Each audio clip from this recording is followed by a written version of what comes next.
من تکرار کردن بس نمی کنم. خطر شیعه ها بسیارتر است برای اسلام و مسلمانان از یهود و نصارا دیده. والنصارى. و این فکر یکم من نگفتم. لست التي أنشأتها. درباره این جمله شیخ الاسلام ابن تیمیه رحمه الله هم گفته بود. رحمة الله.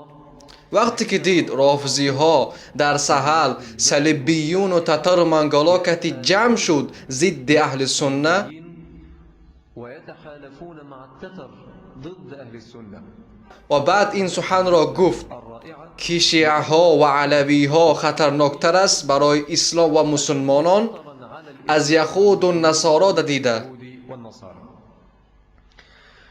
لدرجة حتی به درجه رسید که رافضی ها در ساحل سلاح جمع کرده به صلیبیین میفروختند، مخصوص برای آن که بلندتر کردن اونها را صلیبیین در جنگ علیه اهل سنت. وأفتى إمام ذلك الوقت و فتوا داد عالم بزرگ عزالدین ابن عبدالسلام که هر کسی قصدن میفروشد سلاح صلیبیین به و کافر است. هو كافر.